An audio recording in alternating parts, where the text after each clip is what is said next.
Sallallahu ala Muhammad, sallallahu alaihi wasallam, sallallahu ala Muhammad, sallallahu Sahabat lanjut dari dua rakaat. alaihi Ini wasallam. lebih apa? Lebih ta'yin, lebih jelas. Kau ini kurang sholat 2 rakaat ya Rasul, dikosor apa kelupaan?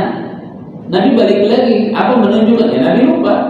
Akhirnya Nabi sholat 2 rakaat lagi, 4 rakaat duhur dengan 2 kali salam Rasulullah, dengan pergi ke belakang, dengan berbicara mengingatkan. Nah, makanya di sini saya kasih kesimpulan mudah. Ini contoh dalam mempelajari mazhab yang 4, keuntungannya di sini. Kalau dalam mazhab Syafi'i, ketika ada orang yang kelupaan imam, maka kita mengingatkan subhanallah. Tapi kalau dalam mazhab Maliki itu lebih spesifikasi ke kesalahannya. Fatihah, ruku, berdiri langsung sujud. Kalau kata santri-santri sekarang gabungin kayaknya dua-duanya. Subhanallah, ruku tuh, waktu jangan. Kalau tuh ruku, subhanallah, Fatihah, subhanallah. Nah itu penggabungan pemahaman dalam mazhab yang baik. Makanya teman-teman mohon maaf, segala sesuatu itu kalau kita ingin memahami sesuatu maka harus dipahami asal usulnya. Contoh misalnya ini masalah penting, mungkin berkaitan dengan kondisi kita mau masuk bulan Maulid. Coba kita sedikit fokus membahas itu dulu. Mudah-mudahan waktunya masih panjang, kita nanti tambahkan. Waktu sekarang berapa mengisi? 18.02 ya. 18.02. Untungnya musim santai gitu. Kalau musim pemilu nih langsung 02. 18.02. Baik. Masalah Maulid Nabi Muhammad SAW. Ini kebetulan hari ini baru selesai penerimaan mahasiswi baru. Teman-teman mohon doanya apa yang selalu saya sampaikan. Jangan sekali-kali berhenti. Karena ditabrak. Apalagi mundur. Bisa. Celah. Jadi mau tidak mau harus terus. Mau cepat dikit boleh, cepat sampai. Cuman hati-hatinya mesti ditingkatkan. Bensinnya juga mesti ditingkatin kalau cepat. Lambat dikit sampai. Namun kalau saran saya melihat dari hadis Nabi, belajarlah dengan ilmu itu sampai tingkatan belajar itu selesai. Dan manusia tingkatan belajar akan selesai ketika dia meninggal selesai. Banyak orang umur udah 70 tahun bisa menyelesaikan Al-Quran. Artinya tinggal meningkatkan kemampuan.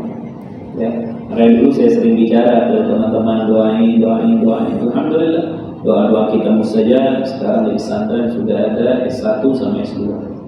Sudah, jadi tidak perlu keluar, belajarnya pun selain online juga offline, dan offline-nya di pesantren langsung.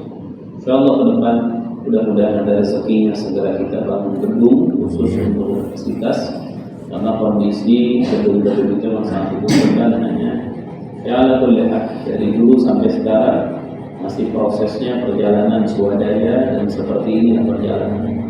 Bahkan teman-teman juga sudah bosan, berapa tahun kita bareng-bareng, anak udah beres, udah bosan.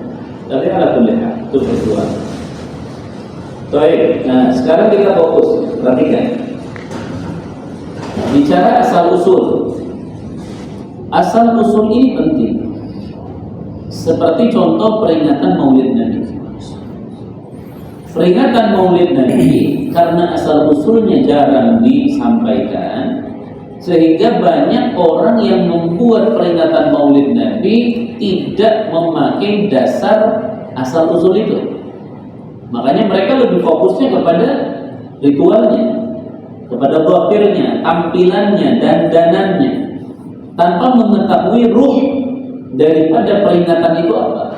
Karena banyak orang sekarang, teman-teman, mohon izin, banyak orang yang berani mengatakan kata bid'ah terhadap peringatan Maulid Nabi, itu bukan karena kebodohan mereka, justru karena kebodohan kita yang mengadakan Maulid. Apa bodohnya kita?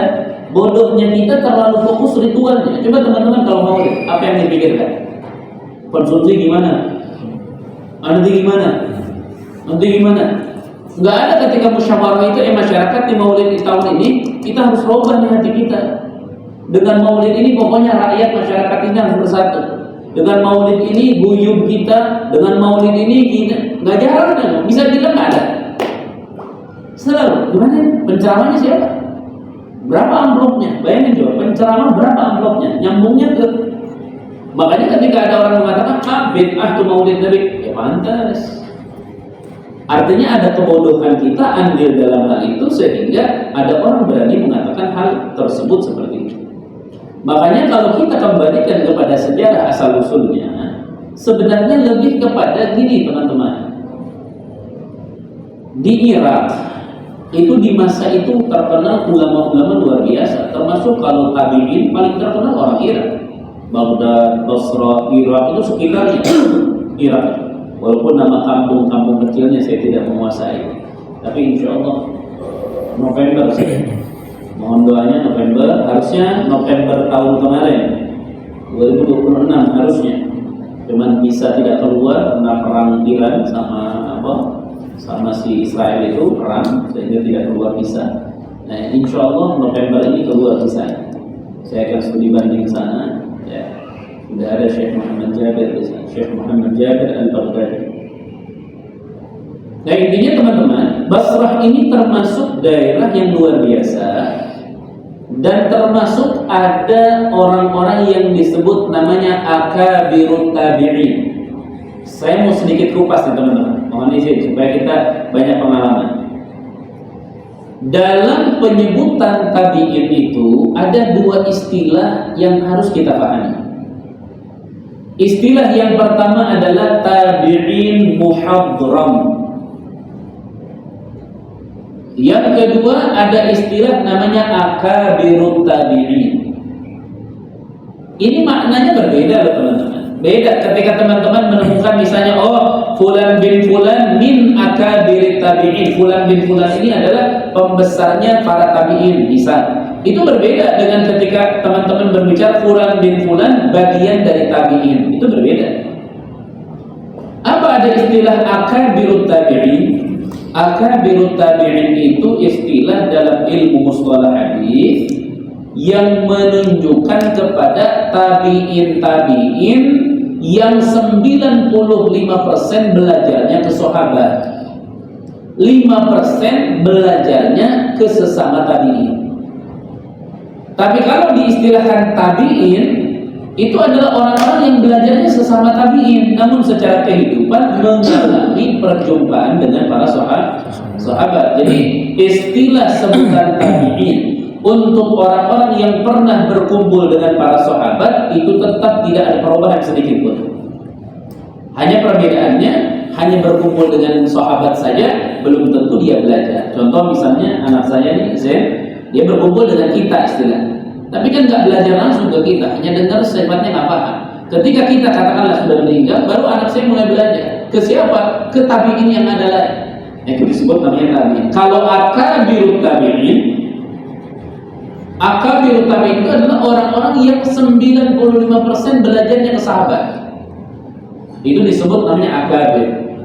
Orang-orang pembesar tabi'in, seperti misalnya Imam Hasan al-Basri, atau seperti Imam Sufyan bin Uyainah, atau Imam Sufyan al-Thawri, Imam Ibrahim al-Nakhai, Imam Muhammad bin Sirin. Itu ulama-ulama dari kalangan tabi'in yang memang mayoritasnya belajar kepada kalangan para sahabat. Disebut namanya akabirus sahabat.